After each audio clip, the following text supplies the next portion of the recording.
Class 10 ठीक है। Chapter first का नाम मुझे वास्तविक संख्या।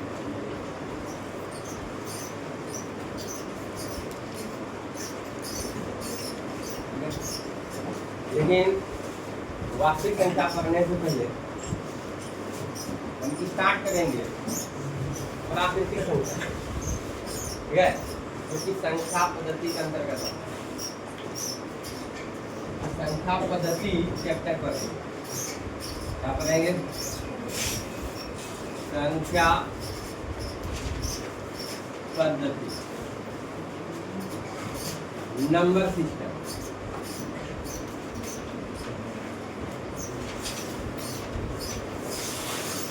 ठीक है, सबसे पहले किसको पढ़ेंगे? प्राकृतिक या प्राकृतिक संख्या, प्राकृतिक या प्राकृतिक संख्या।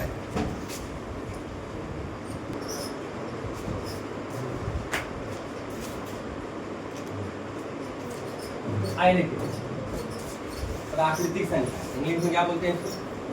Natural number.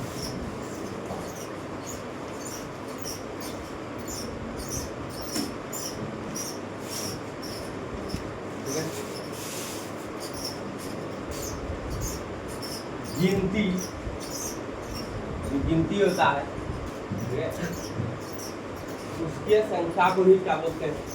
प्राकृतिक संख्या। या डायरेक्ट बोल सकते हैं गिनती को ही प्राकृतिक संख्या कहते हैं। प्राकृतिक संख्या एक संख्या, ठीक है। जैसे गिनती स्टार्ट करते हैं हम एक से, 1 2 3 4 5 6 डॉट। इसे n के द्वारा सूचित किया जाता है। इसके द्वारा n के द्वारा सूचित किया जाता है।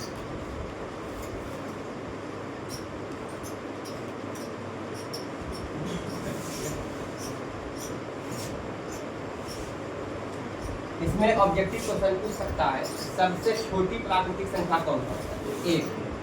एक जो है सबसे छोटी प्राकृतिक संख्या, एक सबसे छोटी प्राकृतिक संख्या होती, ठीक है।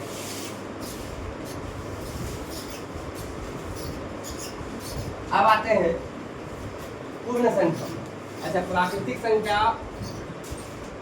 में सबसे बड़ा प्राकृतिक संख्या पूछेगा तो ये हम बता नहीं पाएंगे। अब आते हैं पूर्ण संख्या।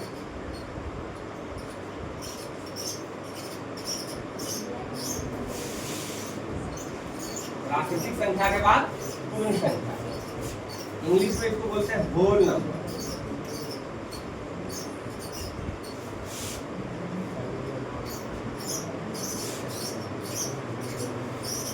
संख्या है तो इंग्लिश में होल नंबर कहा जाता है।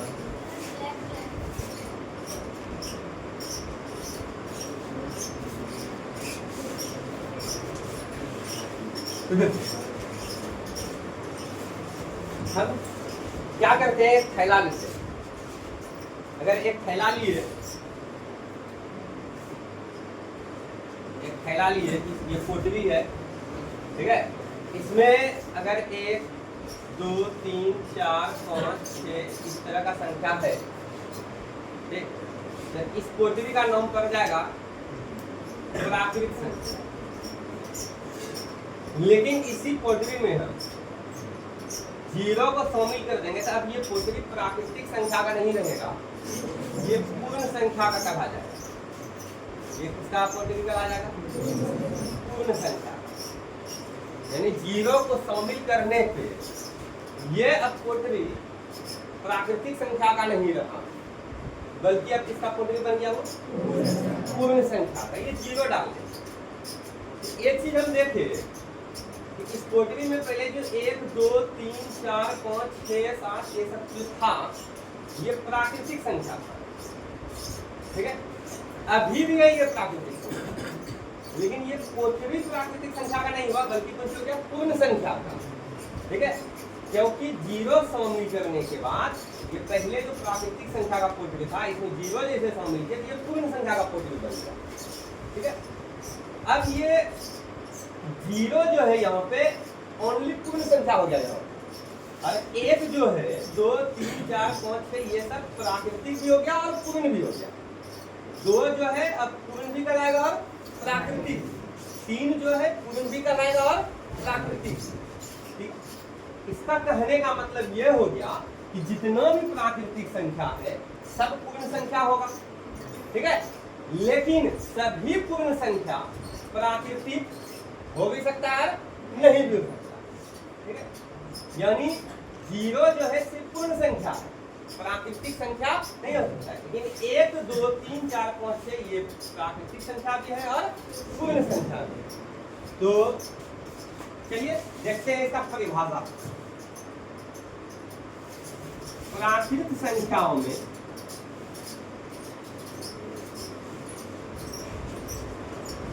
शून्य को, जीरो को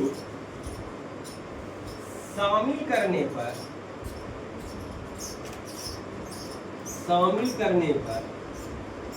जो सेट यानी समुच्चय यानी सेट प्राप्त होता है, प्राकृतिक संख्याओं में शून्य को शामिल करने पर जो समुच्चय प्राप्त होता है, एक ऐसा कौन करते हैं, इसमें एक ऐसे लगाते हैं, प्राकृतिक संख्याओं के समुच्चय, प्राकृतिक संख्याओं के समुच्चय में, समुच्चय मतलब सेट में शून्य यानी जीरो को शामिल करने पर जो सेट प्राप्त होता है उसे पूर्ण संख्याएं कहते हैं, पूर्ण संख्याएं कहते हैं, ठीक है। जैसे 0 1 2 3 4 5 ठीक है। इसे W के द्वारा सूचित किया जाता है, इसे W के द्वारा सूचित किया जाता है। अब इसमें एक बात है, एक क्वेश्चन है ऑब्जेक्टिव का, ठीक है। इसमें पूछेगा सबसे छोटी पूर्ण संख्या कौन होता है, तो 0। तो क्या लिखेंगे, 0 सबसे छोटी पूर्ण संख्या होती है, 0 सबसे छोटी पूर्ण संख्या होती है।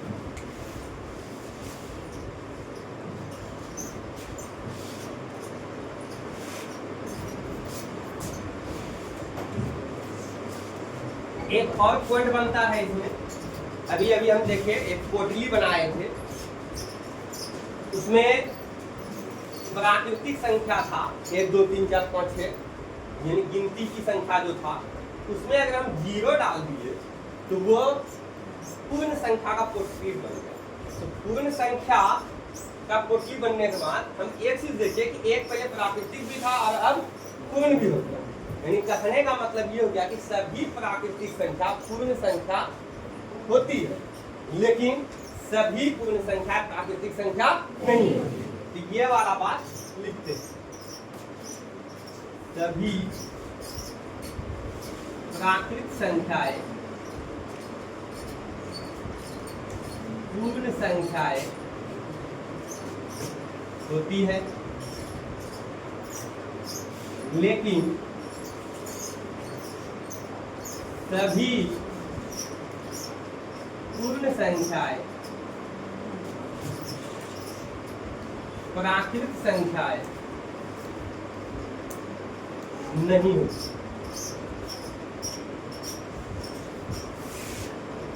ठीक है, चल अब क्या होता है, यही पोटरी में जो पहले 0, 1, 2, 3, 4, 5 इस तरह का संख्या था, इसी पोटरी में अब हम क्या करते हैं, ऋणात्मक संख्या को डालते हैं। ऋणात्मक संख्या को डालते हैं, जैसे -1, -2, -3, -4 इस टाइप का संख्या को इसमें हम डाल देते हैं। तो ये अब पोटली जो है, जैसे इसमें -1, -2, -3 इस तरह संख्या आया, ये अब पोटली पूर्णांक संख्या का कहला गया। अब ये पोटली किसका कहला गया? पूर्णांक संख्या। ठीक है, तो इसमें हम देखें क्या कि एक जो है पहले प्राकृतिक था, फिर बाद में देखिए पूर्ण संख्या हो गया। ठीक है, और अभी अभी देख रहे हैं कि एक जो है पूर्णांक संख्या भी है। ठीक है, कहने का मतलब ये हो गया कि सभी प्राकृतिक संख्या पूर्णांक संख्या हो सकता है, सभी पूर्ण संख्या पूर्णांक संख्या हो सकता है, लेकिन सभी पूर्णांक संख्याएं प्राकृतिक और पूर्णांक नहीं हो सकता। ठीक है, कि -1, -2, -3 ये पूर्णांक संख्या है, न प्राकृतिक है न पूर्ण है। ठीक है, तो चलिए अब चलते हैं इसका परिभाषा की।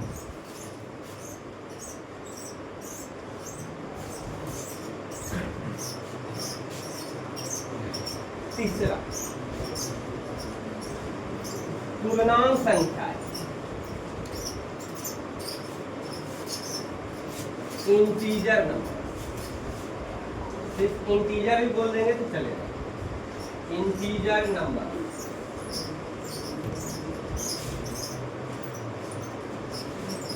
तो क्या देखें, ऋणात्मक संख्या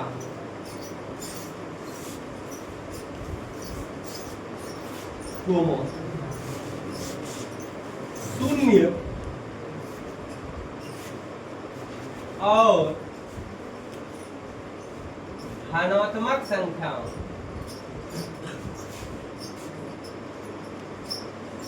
के समुच्चय यानी सेट को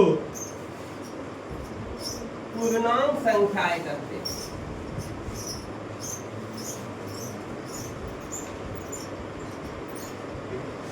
हम ऐसा भी परिभाषा बना सकते हैं कि ऋणात्मक संख्याएं पूर्ण संख्याओं, ऋणात्मक संख्याएं और पूर्ण संख्याओं के समुच्चय को पूर्णांक संख्या कहते हैं। कि शून्य और धनात्मक संख्या को मिला करके, धनात्मक संख्या मतलब प्राकृतिक संख्या जो था, तो शून्य और धनात्मक संख्या को मिला करके हम पूर्ण संख्या बोल सकते हैं। ठीक है, चलिए देखिए पूर्णांक संख्या क्या है। जैसे 0 +-1 +-2 +-3 +-4 +-5 डॉट डॉट। इसको ऐसे भी लिख सकते हैं या नंबर लाइन पे दर्शा सकते हैं, यानी संख्या रेखा पे। ठीक है, इधर दे दो -∞, इधर ∞, +∞, ठीक बीचों बीच 0 दे दो। 0 के इधर दाहिने तरफ, ठीक है, धनात्मक संख्या लिखेंगे, यानी +1 +2 +3। अगर प्लस नहीं भी देंगे कोई दिक्कत नहीं, ये धनात्मक संख्या ही माना जाएगा। इसी तरह डॉट डॉट। इधर -1 -2 -3 -4 इस तरह से डॉट डॉट। इधर जो है ये क्या हुआ, धनात्मक संख्या।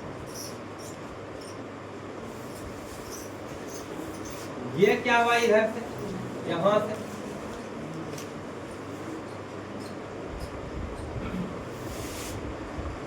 इधर क्या हुआ, ऋणात्मक संख्या, और ये ठीक बीचों बीच ये शून्य, यानी ये सारे संख्या जो दिख रहा है, ठीक है, ये पूर्णांक संख्या के अंतर्गत आता है। ये सभी पूर्णांक संख्या है, यानी कहने का मतलब एक चीज हम देखिए कि पूर्णांक संख्याओं में, ठीक है, धनात्मक संख्या भी आ गया, यानी प्राकृतिक संख्या भी आ गया, ठीक है। फिर यहाँ अगर यहाँ से कंसीडर करें, ये पूर्ण संख्या भी हो गया, ठीक है। लेकिन अगर हम माइनस वाला को शामिल कर दें तो ये क्या संख्या हो जाएगा, ये पूर्णांक संख्या का जाएगा। कौन सा संख्या का जाएगा, पूर्णांक संख्या।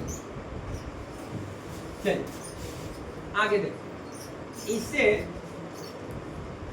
जेड के द्वारा सूचित किया जाता है, इसे जेड के द्वारा सूचित किया जाता है, आई से नहीं, आई से सूचित करेंगे तो लिखना पड़ेगा कि आई क्या है, पूर्णांक संख्या, ठीक है। इसे जेड के द्वारा सूचित किया जाता है।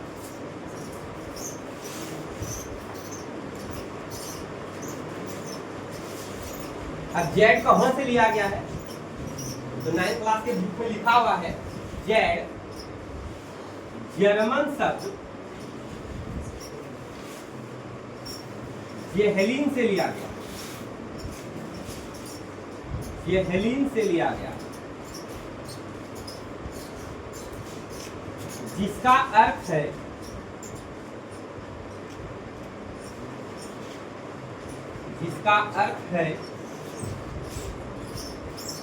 गिनना, इसका अर्थ है गिनना। चलिए अब इसमें एक बात करते हैं, ऑब्जेक्टिव क्वेश्चन के लिए एक ही साथ मिलाकर के लिख देते हैं, सभी प्राकृत हो या पूर्ण संख्याएं हो, ठीक है, सभी प्राकृत या पूर्ण संख्याएं पूर्णांक संख्याएं होती है, पूर्णांक संख्याएं होती है, लेकिन सभी पूर्णांक संख्याएं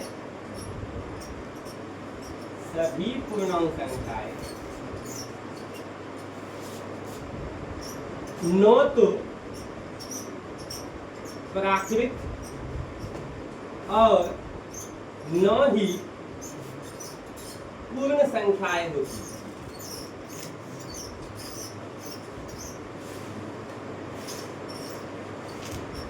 ठीक है, उदाहरण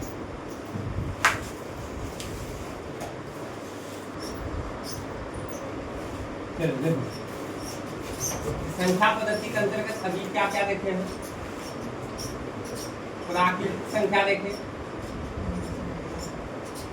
पूर्ण संख्या देखे, पूर्णांक से। अब जो आगे पहले पढ़ेंगे हम, ठीक है, अब तुम लोग को लग रहा होगा कि प्रमेय स्टार्ट है, नहीं, प्रमेय स्टार्ट अभी नहीं। इसके पहले हम देखेंगे प्रमेय संख्या को पहले देखेंगे हम सम संख्या, विषम संख्या, अभाज्य संख्या, भाज्य संख्या और सह अभाज्य संख्या, ठीक है। फिर उसके बाद हम विभाज्यता का नियम देखेंगे, विभाज्यता का नियम देखेंगे, यानी कैसे जानेंगे कोई संख्या 2 से भाग लग रहा है, 3 से भाग लग रहा है, 4 से भाग लग रहा है, 5 से भाग लग रहा है, इस तरह से देखेंगे। कम से कम 11 तक आपको जानना चाहिए, ठीक है। ऐसे तो ज्यादातर यूज होता है 2, 3, 5, ठीक है। अब फिर उसके बाद कभी कभी 11, अगर 7 का बात आ गए तो 7 का नियम है, लेकिन जितना देर में नियम लगाएंगे उतना देर में भाग लगा करके देखेंगे। तो चलो चलते हैं पढ़ने के लिए पहले सम संख्या।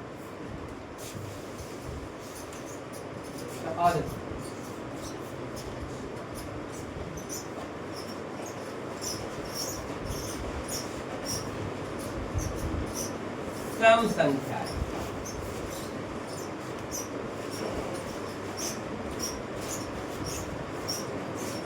इवन नंबर,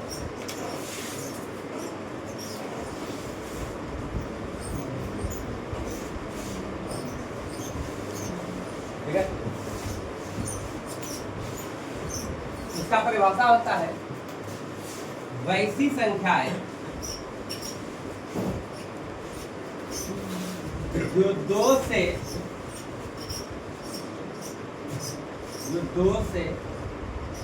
पूर्णतः विभाजित,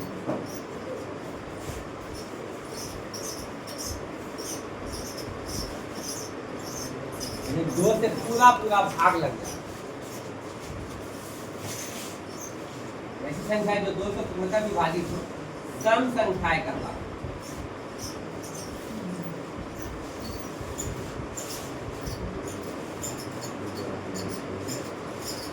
जैसे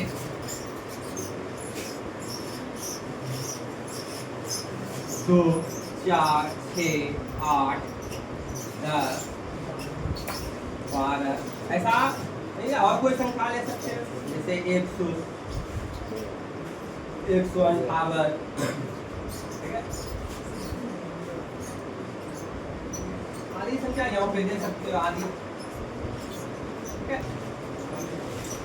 ये सारा क्या है, सम संख्या है। क्या है कि इसमें 2 से भाग लगता है, इसी कारण ये क्या है, सम संख्या है। क्या है, सम संख्या।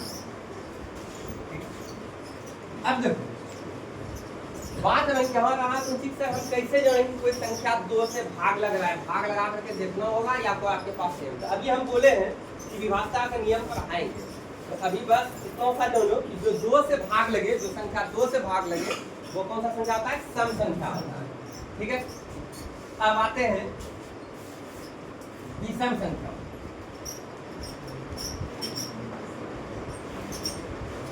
विषम संख्या,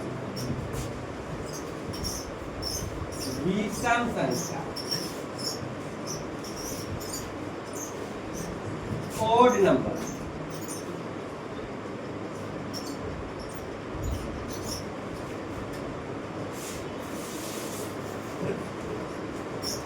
वैसी संख्याएं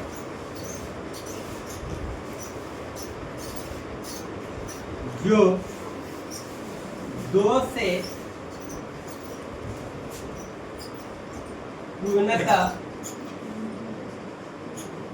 विभाजित न हो, विषम संख्या कहलाती है।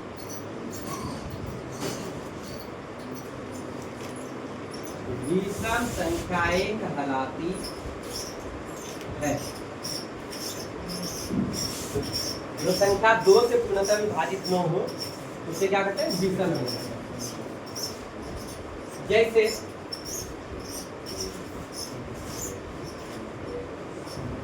1, 3, 5, 7, 9, 11, 13, 15, इसी तरह डॉट डॉट दे सकते हो।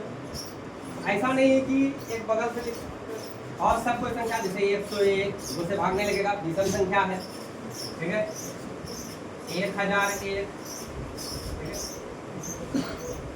5005 आदि इस टाइप का संख्या जितना भी रहेगा जो कि 2 से पूरा भाग न लगे, यानी 2 से जब भाग लगाओगे तो शेषफल बच जाएगा। ठीक है। अगर शेषफल बच गया 2 से भाग लगाने के बाद, इसका मतलब पूरा भाग नहीं लगा 2 से, इसी कारण ये कौन सा हो गया, विषम संख्या। कौन सा संख्या, विषम संख्या। अब आते हैं सम संख्या और विषम संख्या से संबंधित कुछ बात करते हैं।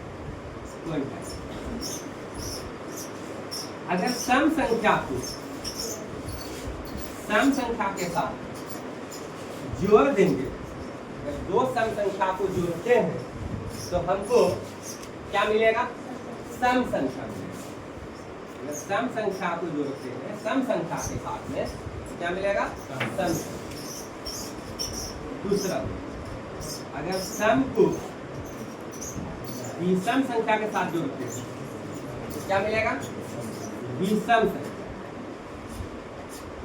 ठीक है।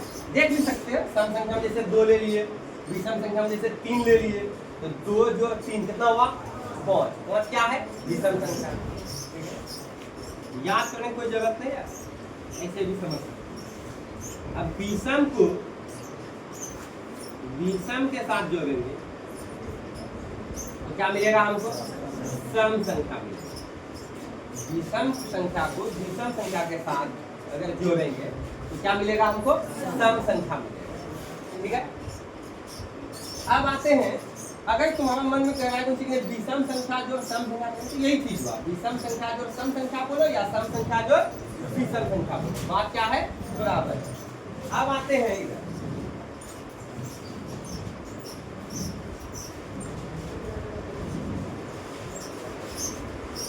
अगर जो गुणों करते हैं तब क्या होगा? तो सम संख्या को गुणा करते हैं सम संख्या के साथ, सम संख्या को गुणा करते हैं सम संख्या के साथ, तो क्या मिलता है? सम संख्या मिलेगा। ठीक है, तो सम संख्या मिलेगा।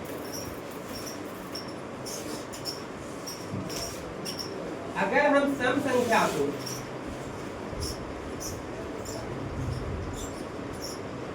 विषम संख्या के साथ गुणा करते हैं,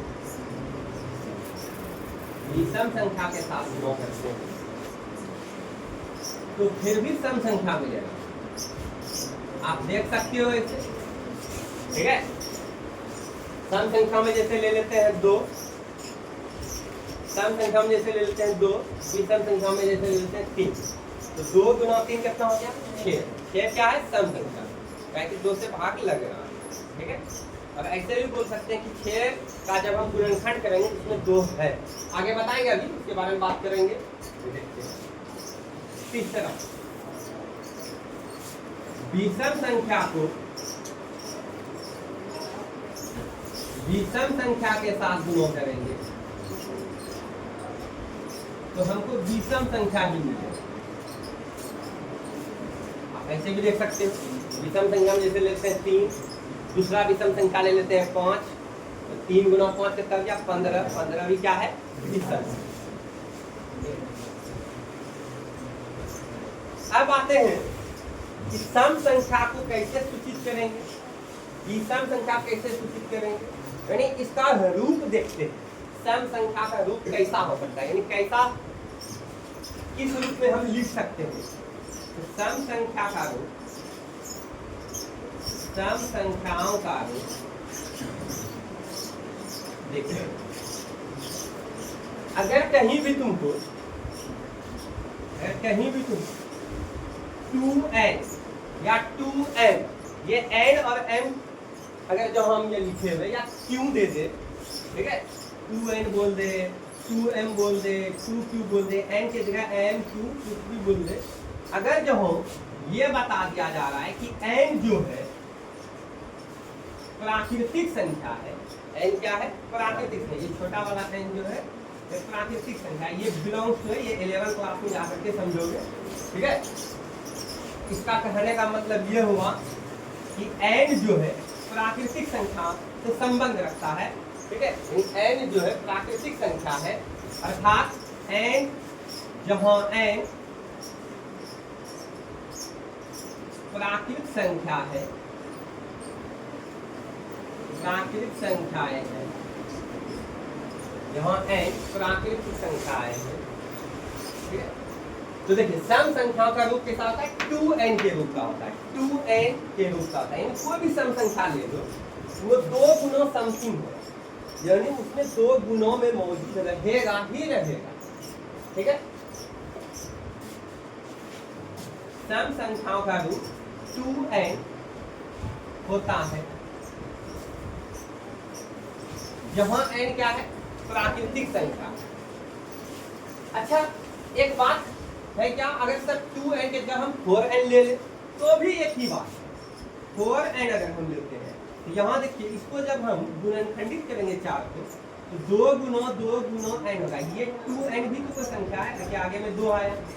ठीक है, ये 2n भी तो कोई संख्या है। तो कहने का मतलब ये हुआ कि अगर जो हो किसी संख्या में अगर 2 गुणों मौजूद रहेगा तो निश्चित तौर पे सम संख्या होगा, यानी वो 2 से भाग लगेगा। ठीक है, 4n भी लिख सकते हैं, 6n भी लिख सकते हैं। देखिए 6n को तो ये 2 गुणों 3 गुणों n, देखिए 2 मौजूद है इसमें, इसका मतलब 6n भी क्या हो गया? सम संख्या होगा। ठीक है, फिर 8n देख लो, ठीक है। 8 की जगह इसको तोड़ोगे तो 2 गुना 4 गुना n होगा, और 2 को तोड़ सकते, लेकिन 2 मौजूद है कि नहीं, ठीक है। तो इसका कहने का मतलब सम संख्या का रूप अगर जब हम बोले तो 2n बोलो, 4n बोलो, 6n बोलो, या 8n बोलो, या 10n बोलो, इस रूप का होता है। कोई भी सम संख्या होगा उसमें 2 गुणों के रूप में मौजूद होगा ही होगा, ठीक है। चलिए अब बात करते हैं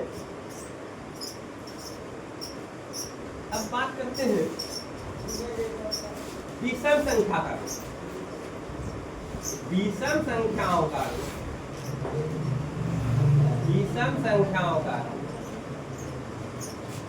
2n प्लस 1 के रूप का होगा, ठीक है। विषम संख्याओं का रूप 2n प्लस 1 के रूप का होता है, लिख सकते हैं। जहां n प्राकृतिक संख्या, जहां n प्राकृतिक संख्या है, जहां n प्राकृतिक संख्या है, ठीक है। अब बात करते हैं कि सिर्फ क्या सिर्फ 2n प्लस 1 के ही रूप का रहेगा। तो देखो सबसे पहले बात ये बताते हैं कि 2n प्लस 1 फिर से बोलते हैं, अगर हम यहाँ पे m भी लिख दे और कहते हैं कि m प्राकृतिक संख्या है तो कोई दिक्कत नहीं है। यहाँ पे n का यूज करे या m का यूज करे या q का यूज करे, अगर हम यहाँ m के जगह q भी लिख देंगे तो फिर भी ये विषम संख्या का रूप होगा, ठीक है। अब बात है कैसे जान रहे हैं कि ये विषम संख्या है। क्या सर हम 2q प्लस 3 नहीं लिख सकते हैं क्या, ठीक है। तो देखो 2q प्लस 3 हम नहीं लिख सकते, ठीक है। कारण क्या है इसके आगे हम बताएंगे। अभी यूक्लिड विभाजन प्रमेय का, ठीक है, प्रमेय 1.1, ठीक है, 10th क्लास का बुक में है, ठीक है। पहला चैप्टर में ही तुमको इसके बारे में बताएंगे। 2q प्लस 3 नहीं लिख सकते, ठीक है। अच्छा ठीक है।